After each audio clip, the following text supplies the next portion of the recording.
One of nature's most rewarding and fulfilling gifts is foraging for wild edibles. And we just stumbled on this large patch of wild blackberries. And wild blackberries are actually part of a compound berry, which have not many lookalikes. So we're gonna take the time right now to make a burdock leaf foraging container so we can actually harvest a lot of these blackberries and take them with us on the go. This is a burdock leaf, but any large leaf will work for what we're about to build. So using my knife, I'm just gonna make an incision on the left-hand side of our big leaf, or our burdock leaf.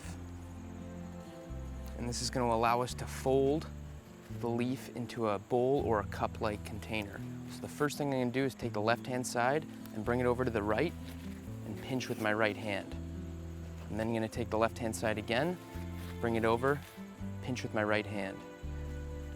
And I'm gonna keep repeating this process until I end up with a bowl shape, like I have now. Now I'm gonna take the back stem and just push it up, and it's gonna provide some kind of backrest and a sturdy bowl, so once we actually put some weight in here, it'll be able to hold the berries or whatever we're harvesting. So now with just a couple folds and a couple tweaks, you're left with the outline of the container. But with this, it'll fall apart if I let go of all of these folds. And this is where our T-bar clamp comes into play. And our T-bar is just a 5 to 6 inch piece of hardwood that we use our knife split down the middle, not all the way, leaving about a 2-inch base. So we have it contained, and then we're gonna use a smaller stick wedged in the middle, which provides a kind of clothespin-like clamp. So what we're gonna do is just wedge all of our folds into our T-bar clamp. And this is gonna hold and pin everything together, as well as provide a sturdy handle for us to carry this. And there you have it. Let's go collect some berries.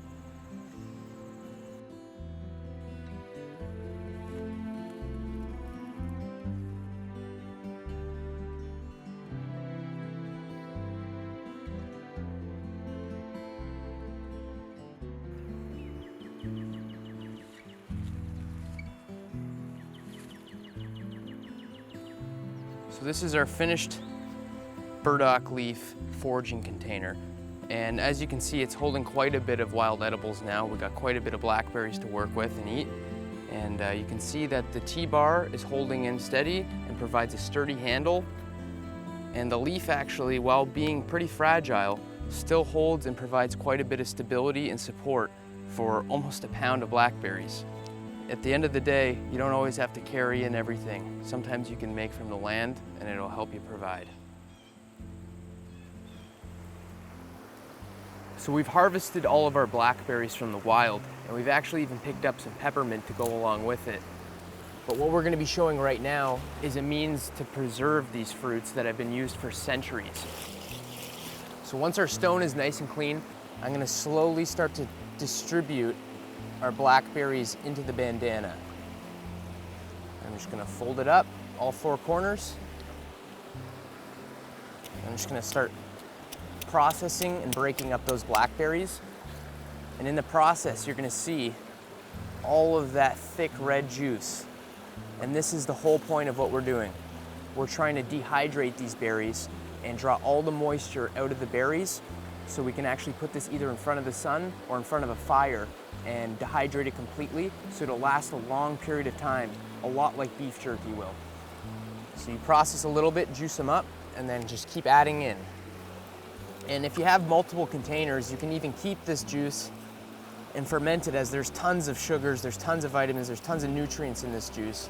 But what we're going for today is just the fruit leather and just the pulp.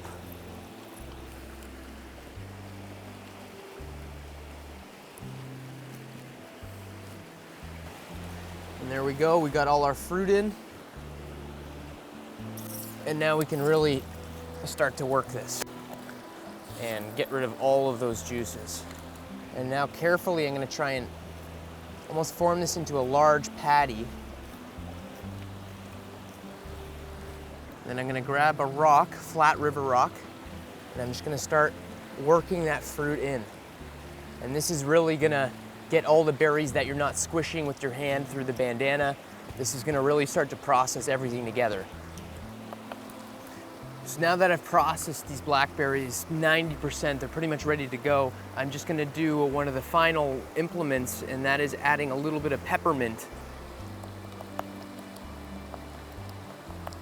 And then we're gonna take that pulp and just place it back into the bandana. And we're left now with this mass of pulp, and this is gonna become our fruit leather.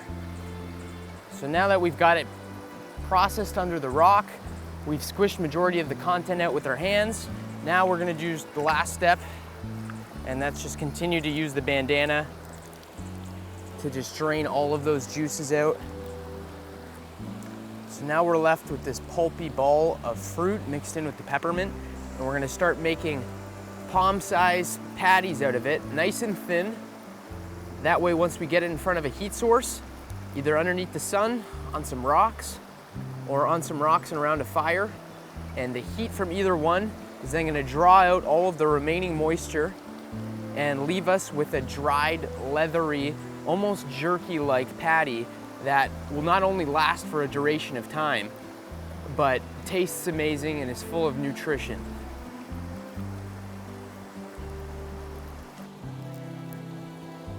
So I'm just checking out all the blackberry fruit leather that we processed and made, and we've left this out in the sun for 2 days, and we left all the seeds in, which contain all the omega-3 acids and the omega-6 fats, along with the protein, and it contains a ton of antioxidants. And this is really a great way to preserve fruit, but it's also a really fun way to preserve fruit. And you can do this with your kids, or just do this on the side of a trail or a hike. And right now I'm just gonna package this up and I'm gonna hit the trail.